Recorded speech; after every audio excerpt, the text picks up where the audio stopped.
예, 들어오시는 시간을 이용해서 오늘 여러분들에게 나눠드린 유인물 잠시 설명을 드릴까 합니다. 여러분 유인물 한번 펼쳐 보시겠습니까?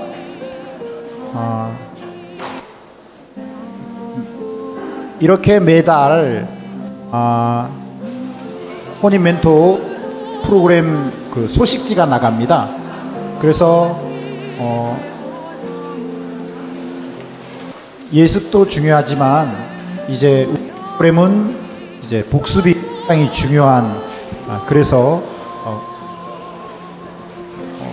소식지를 여러분들이 잘 활용하시면 좋을 것 같아요. 잠깐만, 예, 음악 좀. 예. 먼저 소식지를 보시면 오늘 제 입과 아내가 입을 열면 나는 귀를 연다. 그리고 구체적인 부부 대화, 성생활에 대한 내용이 주제가 되고요. 성경 구절 나왔습니다. 그리고 오늘 강사 속에 김창훈 신부님, 소피아 수녀님, LD 부부 이렇게 도와주시고 또 오늘 15분 동안 혼인 교리, 혼인법에 대한 내용들 간단하게 이렇게 요약해서 나와 있습니다.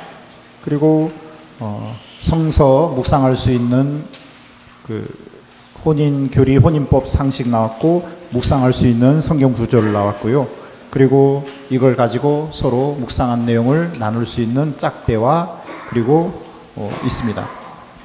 그리고 여러분들 오늘 강의 들으시면서 궁금했던 거라든지 더 알고 싶은 것들을 쉬는 시간에 질문을 쪽지에 써서 해주시면 저희들이 다음 소식지에 여러분 질문들을 좀 공통적인 것, 중요한 것들을 뽑아서 이 소식지에 게재를 하도록 하겠습니다.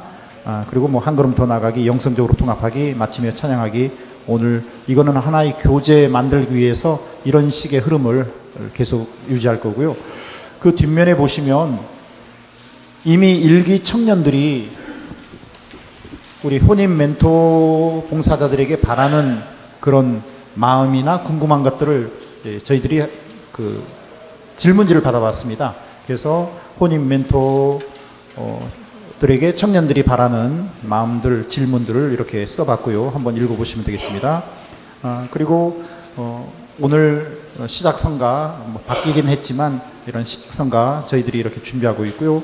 그리고 그 밑에 보면 이 혼인 멘토 교육을 위한 소위원회가 구성되어 있습니다. 위원장에 우리 가정사무위원회 허철란 신부님, 진행에 저 현유한 신부, 그리고 전체 준비에 가정사무위원회 김소피아 수녀님, 그리고 이 모든 자료를 모아서 나중에 교재로 편집하게 됩니다. 그래서 교재 편집에 안창업 우리 형제님, 그리고 혼인법에 대해서 영상물, 그리고 모든 자료, 그리고 강의, 혼인법에 황태종 신부님, 그리고 성경 말씀은 우리 교구청 성서사도직의 천 로즈비타 수녀님이 이렇게 함께 봉사하고 계십니다. 그리고 지난 일과에 대한 복습의 차원으로서 요약본들이 게재되어 있습니다. 강물 주교님 강론 말씀 요약되어 있고요. 그리고 지난 일과 우리 전체 진행에 대해서 여러분들에게 피드백을 한번 받아봤습니다. 그래서 오늘 이과 한 그 프로그램들을 여러분 한번 보시고 신부님 다음에는 이렇게 하시면 더 좋을 것 같습니다 라는 피드백을 허철란 신부님 전화를 다 하실 거예요. 그래서 카톡으로 남겨주시면 허철란 신부님들이 그거를 모아서 중요한 거를 또 이렇게 반영하고 또 소식지에 이렇게 인용하도록 하겠습니다. 쭉 보시면 되겠고요. 그리고 그 다음 장에 보시면 지난 일과 손엘디 카타리나 자매님 부부 강의를 요약을 했습니다. 그리고 양현수 신부님 강의, 그리고 천 로즈비타 수녀님 강의를 이렇게 요약했습니다. 그래서 예습도 중요하겠지만 사실 소식지를 통해서 여러분들이 놓쳤다라는 것들을 이렇게 복습할 수 있도록 저희들이 계속 자료를 정리하고 있습니다. 그래서 여러분 이 소식지를 잘 모아두시고요. 그리고 수시로 여러 번 읽으시면서 체화될 수 있도록 이렇게 노력하시면 되겠습니다.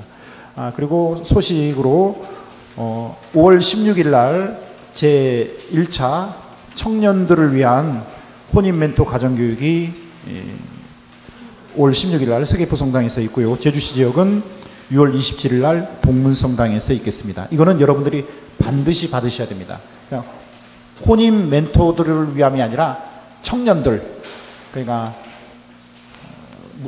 아시겠죠? 지금 우리가 하는 것은 짧은 준비고 어쩌면 먼 준비라고 해서 청년들을 위해서 여러분들이 또 봉사할 수 있는 그런 연수를 집중해서 합니다.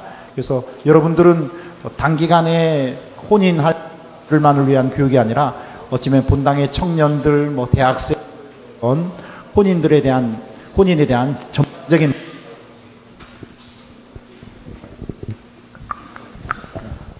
이런 차원 안에서 저희들이 여러분들은 혼인에 대한 그리고 가정 사목에 대한 전반적인 것들을 알고 계셔야 될 것 같아서 저희들이 짧은 연수만이 아니라 이런 긴 혼인에 대한 긴 먼 거리에 있는 청년들을 위해서도 여러분들이 봉사할 수 있는 그런 집체 교육이라고 해야 됩니까? 집약적인 교육을 서귀포 지역은 5월 16일 그리고 제주시 지역은 6월 27일 동문성당에서 있겠습니다. 아마 토요일이죠? 토요일 하루 종일 있습니다. 그래서 여러분 시간 미리 스케줄 잘 배정해 놔주시면 좋을 것 같습니다. 자, 그러면은 이번 2부 순서로 매주마다 제주도에 오셔서 우리에게 교리와 신앙생활을 실제 부부관계 안에서 기도하고 생활하고 또 끊임없이 주변 사람들에게 증거하고 나누는 우리 강사 부부를 소개하겠습니다. 한국 최고의 닭살 부부 우리 손세공 비요 배금자 카타리나 부부를 초대하겠습니다. 힘찬 환영의 박수 부탁드립니다.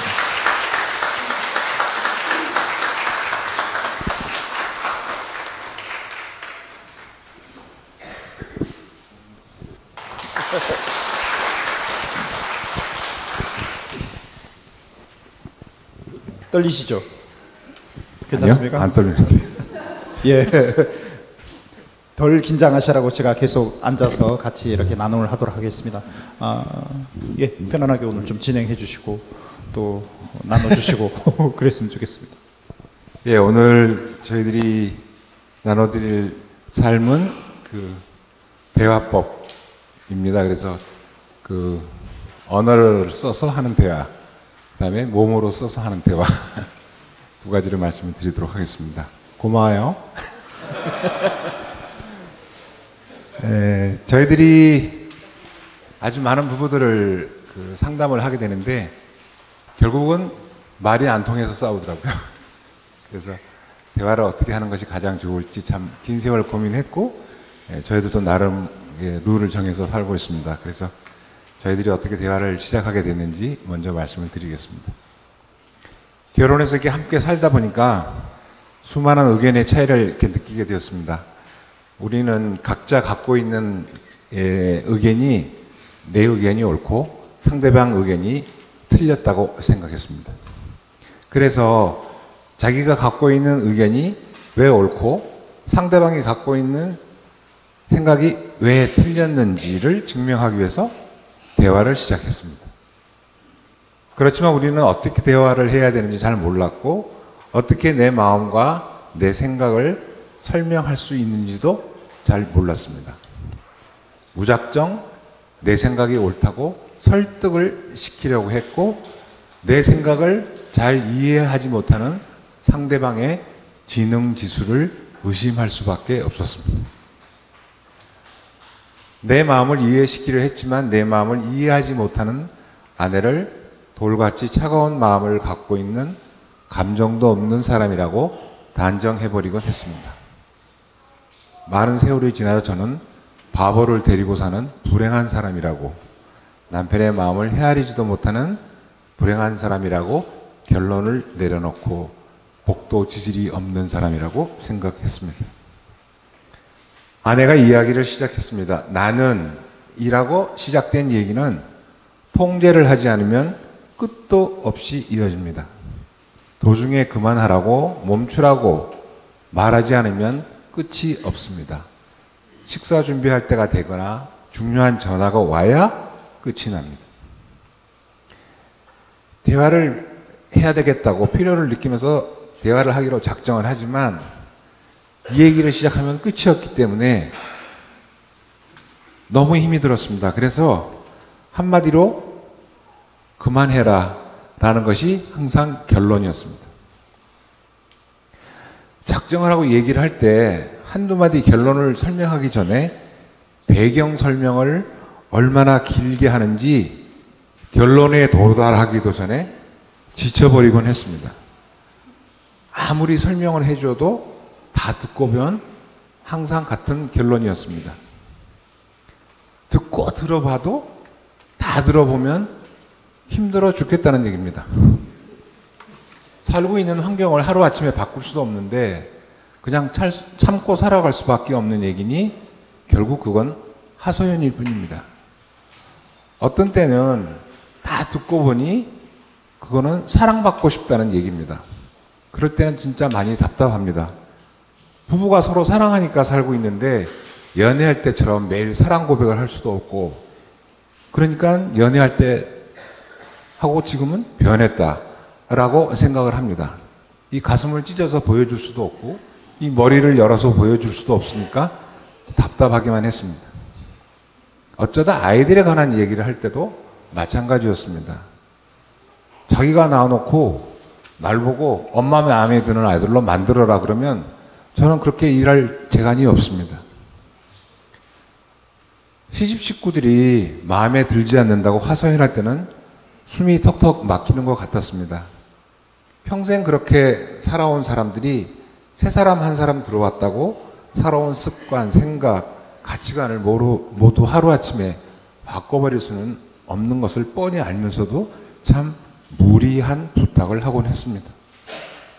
아무리 열심히 고민해도 답이 없는 이야기를 늘어놓을 때가 대부분이었습니다. 힘들다고 이런저런 이야기를 길게 할 때는 결국은 돈 문제입니다. 없는 돈을 도둑질 해올 수도 없는데 없는 돈을 어떻게 하란 말입니까? 이해받고 싶다고 하고 사랑받고 싶다고 합니다. 오히려 정말 제가 이해가 안 됩니다. 이야기가 시작되고 있으면 머리가 빙빙 도는 것 같고 끝까지 들으면 돌아버릴 것 같았습니다. 그래서 나도 살아남을 방법을 찾아야 되겠다 싶었습니다. 제 생각에는 아내가 하는 이야기는 전부 수다였습니다. 그래서 정의를 내렸습니다. 감정을 필요 이상 설명하는 것을 수다라고 한다. 제 스스로 정말 멋진 말을 생각해냈구나 싶었습니다. 나의 어록에 올려야 한다고 무줄한 생각이 들었습니다. 그 어느 학자도 생각하지 못한 말을 나는 긴 고통을 참아내다 보니까 찾아냈다고 환상에 빠졌습니다. 대화를 시작하고 이야기가 길어진다 싶으면 그때마다 머릿속에 있는 어록에서 그 얘기를 끄집어냈습니다. 감정을 필요 이상 설명하는 것을 수다라 한다. 그렇다. 수다가 계속되고 있을 뿐이다. 라고 제 스스로를 따독거리는 방법을 찾아냈습니다. 어느 정도 듣고 있다가 수다가 계속된다 싶으면 또 방법을 찾아냈습니다. 시끄러워! 딱 세 글자로 끝이 났습니다. 아내는 나는 하고 이야기를 시작하면 저는 적당한 순간에 시끄러워 하면 이야기가 끝이 났습니다.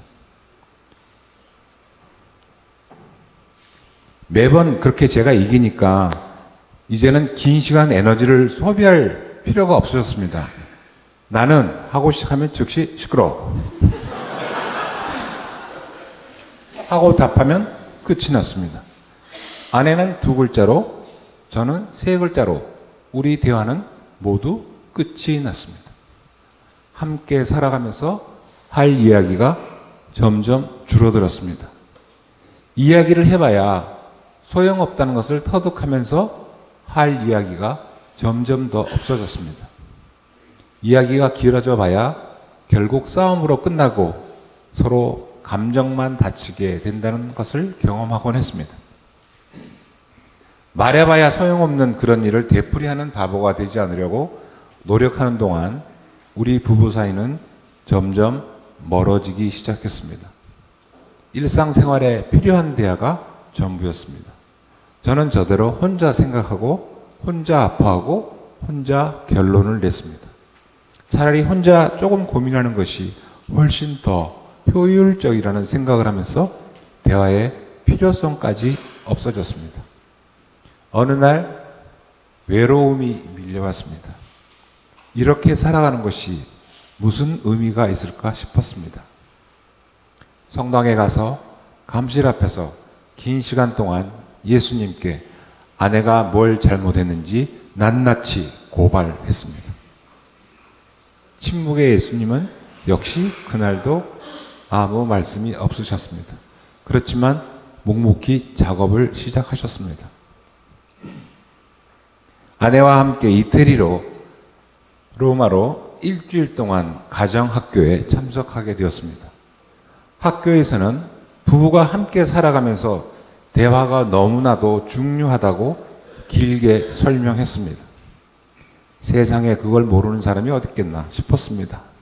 대화 같은 대화를 해야지 대화를 하든지 쌈박질을 하든지 할 수 있겠다 싶었습니다.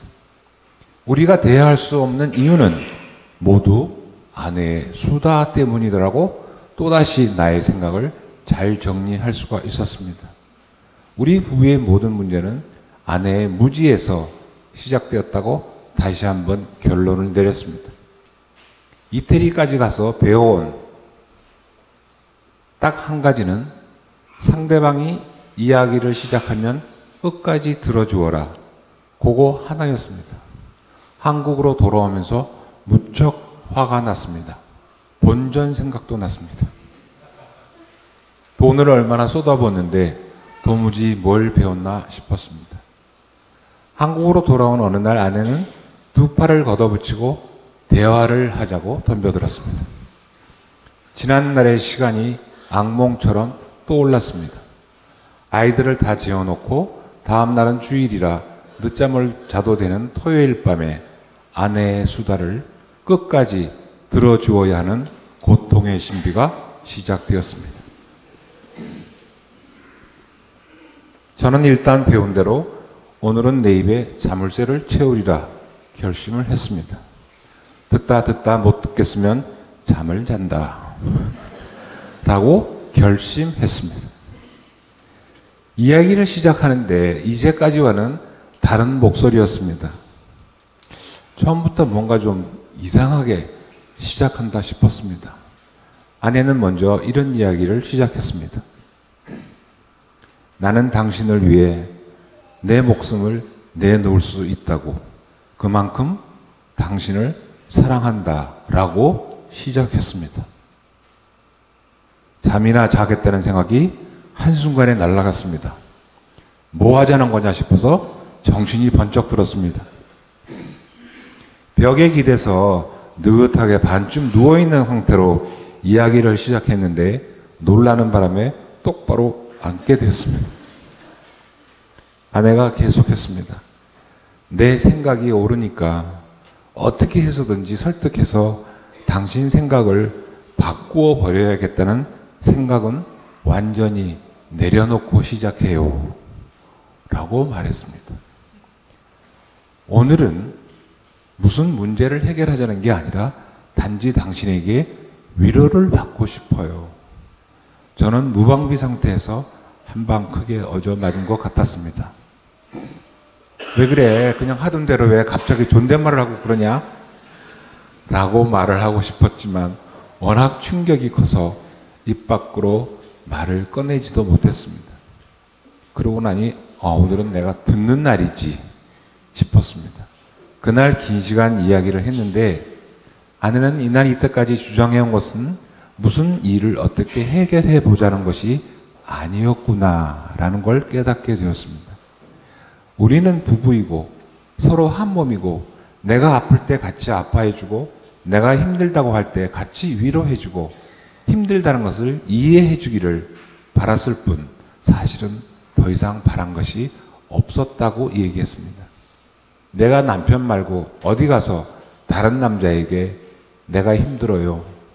내가 외로워요.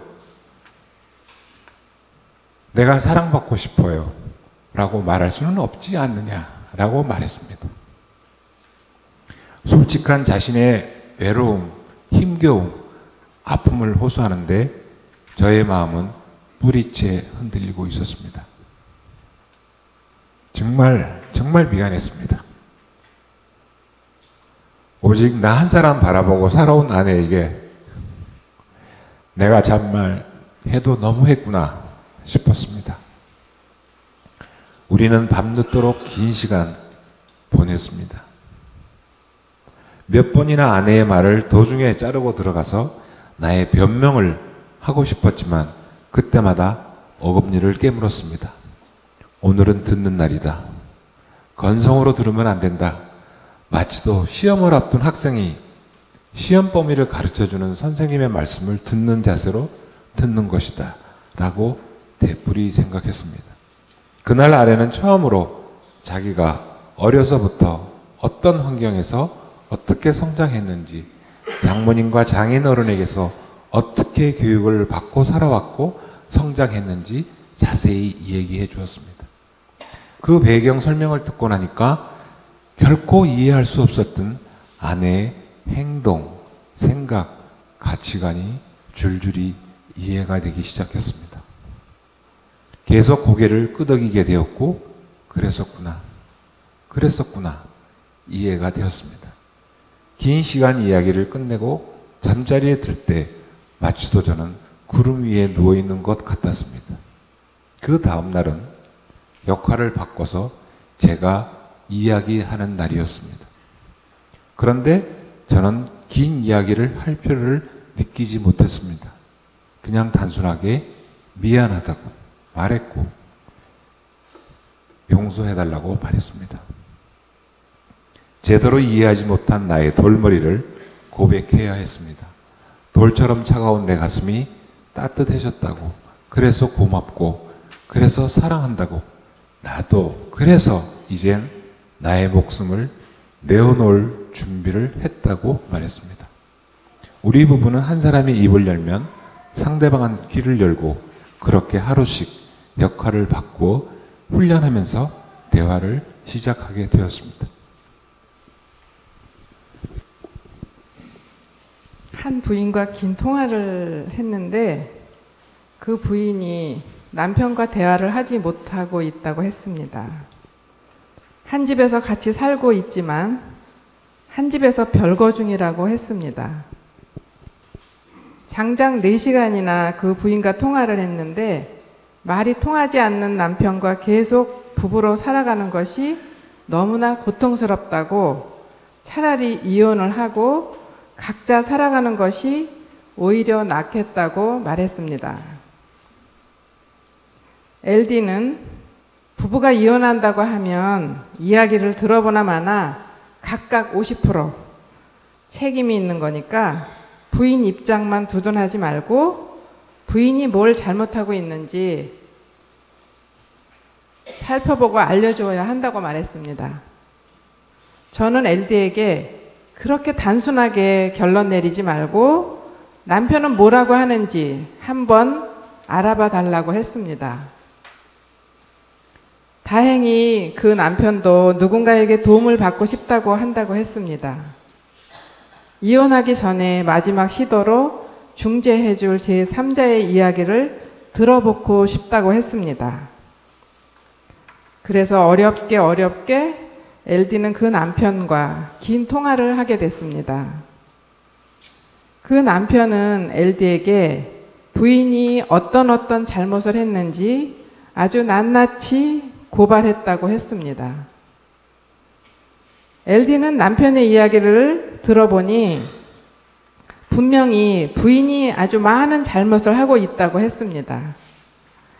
그날 저녁 식사를 마치고 오늘 저녁엔 만사 접어놓고 그 부부의 이야기를 좀 해보자고 말했고 남자와 여자의 입장에서 그 부부를 대신해서 이야기를 하게 되었습니다. 그러다가 우리 부부는 그 부부를 대신해서 싸움을 하게 되었습니다. LD는 워낙 여자들은 일하고 시작해서 남편 입장을 장황하게 설명을 했습니다. 그리고 저는 남자들은 이라고 시작해서 부인의 입장을 아주 장황하게 설명을 했습니다. 우리 두 사람이 긴 대화를 했지만 우리 두 사람도 그 부부의 문제에 관한 해결 방안을 찾아내지 못했습니다. 그래서 서울에서 자동차로 4시간이나 걸리는 먼 지방이었지만 직접 만나보기로 했습니다. 며칠 후에 우리는 그 부부를 만나기 위해서 약속을 하고 날을 잡아서 떠났습니다. 자동차가 고속도로에 접어들자 자동차 안에서 우리 부부는 다시 이야기를 하게 되었습니다. 처음에는 그 부부의 이야기를 시작했지만 어느새 우리 부부는 우리 부부의 문제를 이야기하고 있었고 각각 남자의 입장, 여자의 입장에서 우리 집에서 일어나고 있는 일을 이야기하고 있었습니다. 휴게실에 들렸지만 이미 우리의 감정은 많이 상해 있었고 가벼운 간식을 선택하는 것까지도 시비거리가 되어서 있었습니다. 그래서 각자 먹고 싶은 것을 먹는 둥 마는 둥 하고 다시 자동차에 올랐지만 우리 부부는 아주 심하게 싸우고 있었습니다.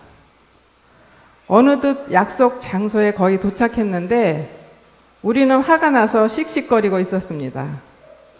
겁이 덜컥 났습니다. 다른 부부를 도와주기 위해서 시작해서 여기까지 왔는데 오히려 도움을 주어야 할 부부들을 앞에다 놓고 우리가 대판 싸움을 하게 이렇게 되었습니다. 그런데 LD는 길 한편에 차를 멈추었습니다. 우리가 지금 뭐 하고 있는 거냐? 왜 여기까지 왔지? 라고 말했습니다. 그래서 저는 웃었습니다. 그러게 지금 우리가 뭐 하고 있는 거야? 라고 맞장구를 쳤습니다. 그래서 일단 우리 부부의 문제는 이 부부를 만나고 나서 집으로 돌아가는 길에 다시 이야기해보자라고 말을 했고 휴전을 했습니다. 우리나 그 부부나 뭐 별다른 사람도 아니고 사람 사는 것이 다 그렇고 그러니까 이 부부의 문제를 해결해 주실 분은 예수님밖에 없으니 예수님께 부탁을 해보자고 말했습니다. 예수님께서 오셔야 야단을 치든지 지혜를 주시든지 할 거라고 생각했습니다. 우리는 그 마테오복음 18장 20절에 있는 두 사람이나 세 사람이라도 내 이름으로 모인 곳에는 나도 함께 있기 때문이다 라는 그 복음을 지금 이 순간에 실천에 이렇게 자고 마음을 바꾸었습니다. 우리 문제는 일단 휴전하고 우리 사이에 예수님을 모셔오기로 했습니다. 긴 싸움을 하는 동안 외출하셨던 예수님은 다시 돌아오셨고 우리는 우리 부부 사이에 예수님을 모시고 그 부부를 만났습니다. 긴 시간 많은 이야기를 들었습니다. 우리는 그리 많은 말을 하지도 않았습니다. 단지 부인이 이야기할 때 치고 들어가려는 남편에게 기다림을 부탁했고 남편이 이야기할 때 치고 들어가려는 부인에게 기다림을 부탁했습니다. 이야기가 무르익자 그 부부는 스스로 뭘 어떻게 고쳐야 하는지 결론을 내어놓기 시작했습니다. 우리가 방향 제시를 해주지도 않았지만 합의점을 내어놓고 있었습니다. 참 어이가 없었습니다. 그렇지만 너무나 기뻤습니다. 이야기를 마치면서 분명 우리 네 사람 사이에 한 분이 더 계셨는데 그분은 바로 예수님이셨고 우리가 서로의 생각을 고집하기 때문에 대화를 할 수 없게 되었을 때에는 예수님께 부탁드리는 것이 제일 현명한 방법인 것 같다고 이야기했습니다. 각각의 마음을 움직이게 된 은총이 가득한 시간이었습니다. 한 가정의 내밀한 이야기를 이 자리에서 자세히 이렇게 소개할 수는 없지만 분명 예수님께서는 우리 모두의 마음을 움직여 주셨고 지혜의 은총을 보여주셨음을 볼 수 있었습니다. 너무너무 고맙다고 인사를 하는 그 부부에게 감사의 인사는 예수님께 말씀드리는 것이 옳을 것 같다고 이야기할 수 있었고, 그분들도 내일은 성당에 가서 고해성사도 보고 다시 시작하겠다고 했습니다. 서울로 돌아오기 위해서 다시 자동차를 탔고 귀경하는 고속도로에 접어들자 LD가 먼저 말을 꺼냈습니다. 이제 휴전 끝났으니 2차전을 시작하자고 했습니다. 그리고 우리는 크게 웃었습니다. 이미 우리도 2차전을 할 필요가 없었습니다. 그 부부가 결론을 내고 있을 때 예수님께서 우리 부부도 앞으로 어떻게 살아야 할지 가르쳐 주셨기 때문이었습니다. 서울로 올라오다가 휴게실에 들렸는데 우리는 같은 간식을 먹고 싶었고 맛있게 간식도 먹었습니다. 어디 좋은 곳에 여행이라도 다녀오는 듯 우리는 아주 행복했습니다. 자동차가 우리 아파트에 도착하자 새벽에 먼동이 떠오르고 있었습니다. 자동차에 내려서 LD가 저의 손을 잡았습니다. 제가 말했어요. 진짜 하느님은 사랑이시다, 그치? 라고 말했습니다. 제 손을 잡고 있는 LD의 손에 힘을 주면서 말했습니다. 정말로 하느님은 사랑이신 거 맞다?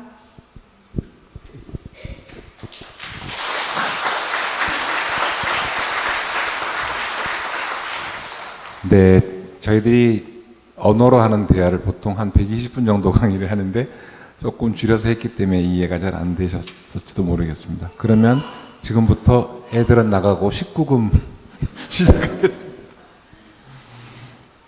가깝게 지내는 신부님께서 전화를 주셨습니다.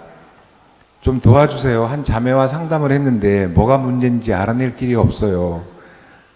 그래서 제가 자매님이면 제 아내의 전화번호를 가르쳐 드리세요. 제 아내랑 얘기하는 게 편할 것 같아요. 라고 신부님께 말씀을 드렸습니다. 몇 시간 후에 아내의 핸드폰이 울렸습니다. 아내는 전화기를 들고 안방으로 들어갔습니다. 한 두어 시간 후에 방에서 나오면서 아내는 어떻게 도와줘야 될지 모르겠네 라고 말하면서 난감한 표정이 되었습니다. 뭐가 문제인데? 라고 제가 물었더니 아내는 겉으로 드러난 문제는 남편이 매일 미사를 못 가게 한대. 그래서 집요하게 울고 늘어졌더니 진짜 문제는 그게 아니고, 그러면서 배시시 웃었습니다. 내가 왜 웃어? 라고 물어봤더니 이거 19금인데 그렇게 얘기하면서 안방에서 같이 잠을 잔 날은 다음날 새벽 미사를 가도 뭐라고 하지 않는데 안방에서 도망쳐서 다른 방에서 잠을 자면 새벽 미사를 못 가게 한대. 그래서 제가 그럼 같이 자면 되겠구만, 뭐가 문제람?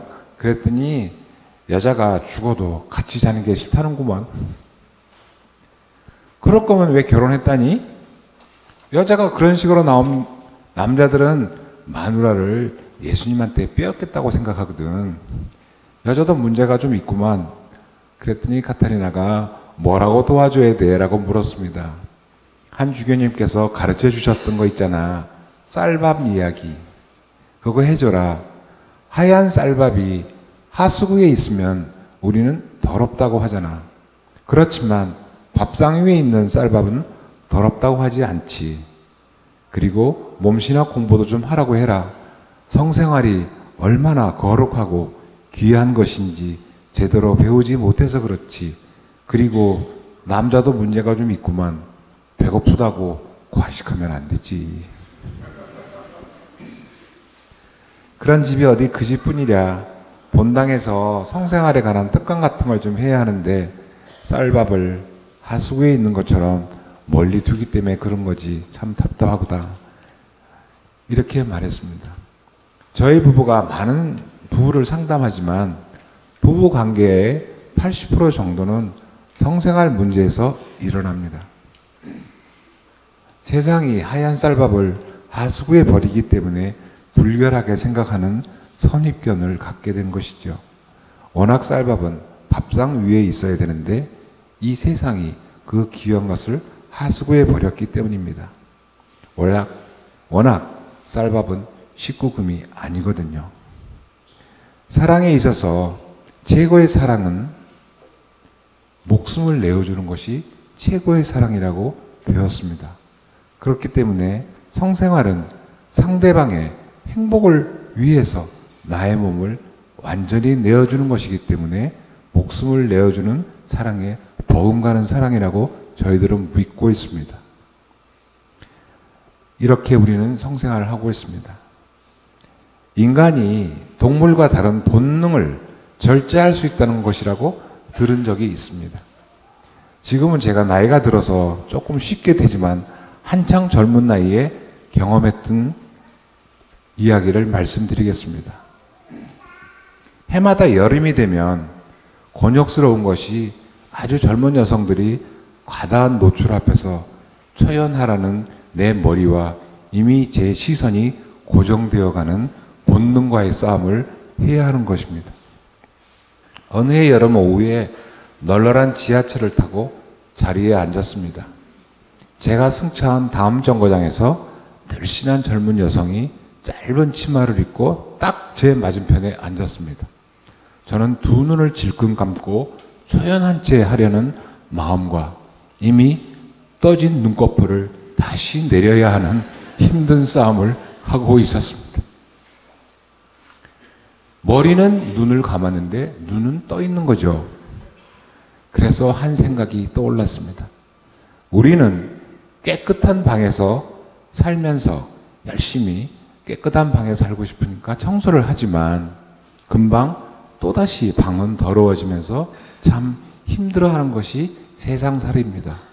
그렇지만 편하게 아주 쉽게 사는 방법은 청소를 다 해놓은 방으로 제가 옮겨가면 됩니다. 그렇게 배웠던 세상의 유혹을 거스르는 방법이 생각이 났습니다. 즉시 자리를 박차고 지하철의 다른 칸으로 옮겨갔습니다.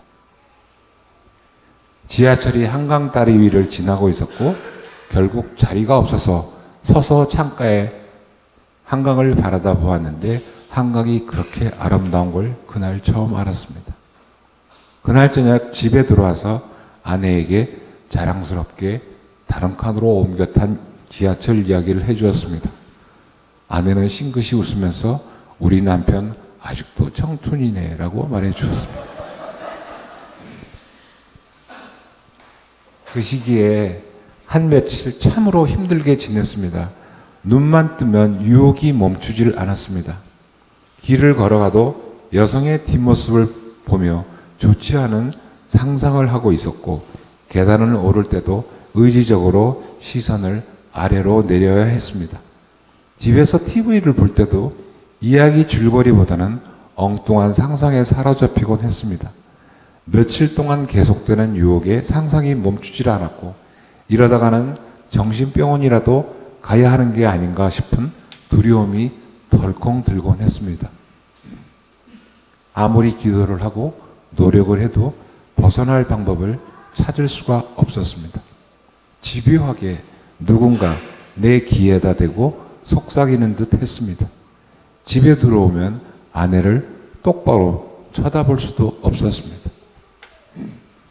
뭔가 큰 죄를 지은 것처럼 점점 내 안으로 숨어 들어가고 있었습니다. 문득 차라리 아내에게 도움을 청해보면 어떨까 하는 생각이 들었습니다. 집으로 돌아와서 조심스럽게 분위기를 잡고 아내에게 말을 꺼냈습니다. 며칠 동안 내가 얼마나 힘들게 지내고 있는지 그리고 벗어날 방법을 찾을 수 없어서 괴롭다는 말을 했습니다. 아니 이 남자가 정신이 있나 없나 라고 소리치리라고 생각했습니다. 완전히 박살이 날 각오를 하고 이야기를 했습니다. 아내는 아무 말 하지 않고 끝까지 제 이야기를 잘 들어주었습니다. 그리고 첫 마디가 고맙다고 했습니다. 그리고 우리 남편이 성불구자가 아니니 정말 다행이라고 말했습니다. 우리 부부 사이에 가득한 신뢰가 있음이 확인이 되는 순간이었습니다. 아내는 진지하게 나의 마음을 열어준 것에 대해서 감사해 했습니다. 정말 신기하게도 그렇게 온전히 마음을 열고 대화를 하고 난 다음 날 그렇게도 저를 힘들게 했던 굴레가 언제 이선면한 듯 자유로워졌고 조금도 힘들지 않게 정상적인 생활을 하게 되었습니다. 여기까지 하겠습니다.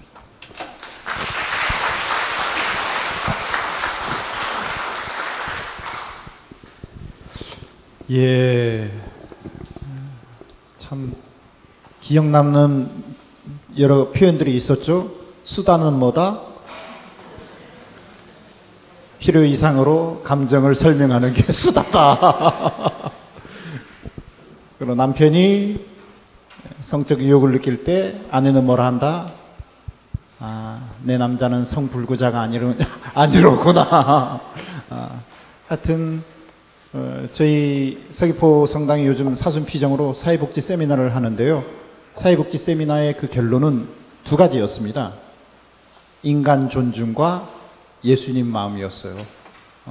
정말 남편을 존중해주고 아내를 존중하는 그 존중은 바로 우리가 예수님의 마음을 가질 때 진짜 서로를 선입견이나 편견이 아니라 있는 그대로 존중하게 되고 또 그 이상의 어쩌면 대안을 예수님의 마음으로 하게 된다라는 그런 내용이었습니다. 오늘 정말 그런 마음을 진솔하게 나눠주신 우리 손엘디 카타리나 부부께 힘찬 감사의 박수를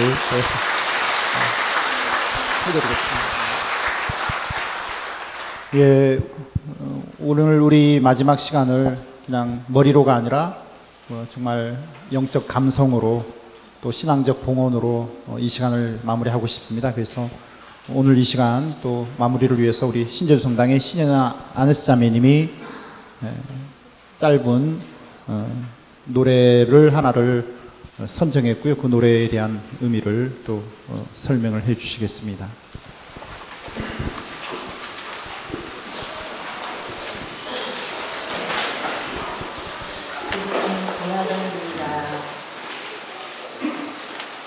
그러나 내가 옳고 상대방이 틀렸다는 결론을 얻으려는 그러한 방향을 이어갑니다. 아내는 말합니다. 결론도 없는 기나긴 이야기를 어떤 때는 사랑받고 싶다, 이해받고 싶다고 말합니다. 남편이 생각합니다.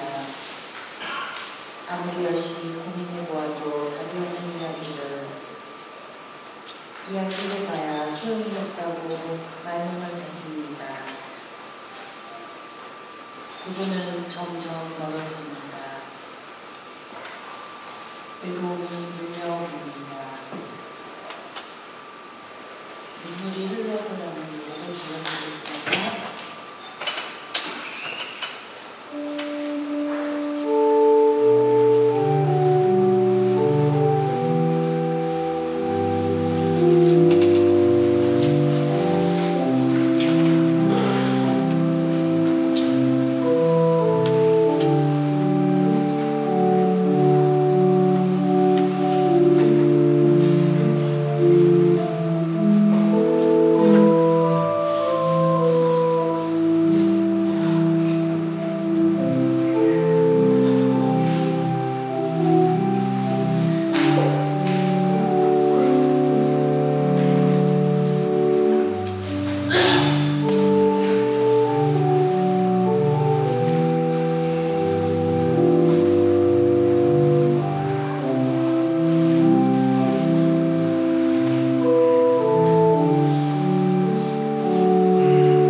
그래서 정말 많이 부릅니다.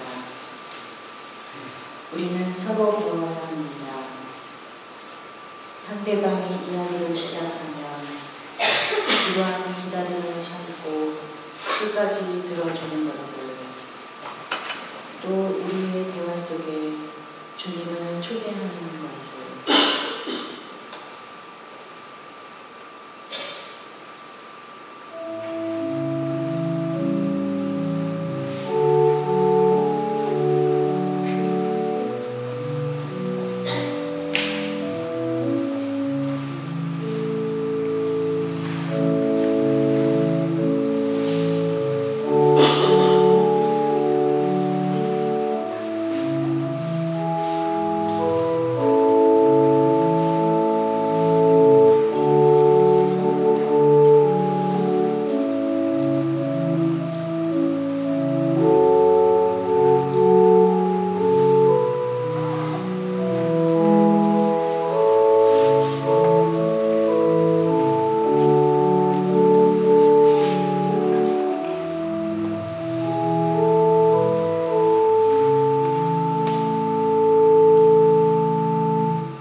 예, 이 혼인 멘토 교육을 위해서 사실은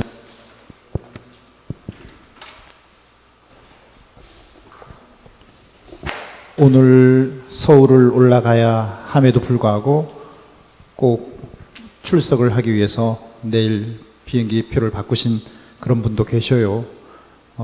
마찬가지로 한 분 한 분이 직장 생활이나 사회생활, 가정생활 여러 가지 바쁘고 참여할 수 없는 어려움 속에서도 정말 꼭 참여하겠다는 그런 의지로 다들 최선을 다해 주시는 모습에 너무 감사드리고, 또 그래서 저희들도 정말 이런 시간들이 알찬 프로그램이 되기 위해서 조금 더 한 분이라도 더 오기를 기다리면서 시간이 좀 딜레이가 됐습니다.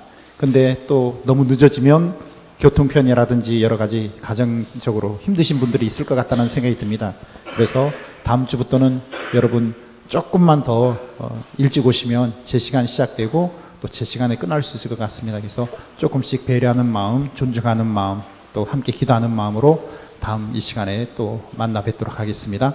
그럼 신부님들과 함께 마침 간곡드리고 이 시간 마감하겠습니다. 주님께서 여러분과 함께 전능하신 천주 성부와 성자와 성령께서는 함께한 저희 모든 이에게 강복하시어 길이 머물게 하소서. 성부와 성자와 성령의 이름으로 아멘. 예, 여러분 감사드리고요. 예. 허찰란 신부님 그 카톡으로 많은 피드백 해주시면 저희들이 많이 반영하고 더 좋은 시간 운영하도록 하겠습니다. 안녕히 조심히 돌아가십시오. 감사합니다.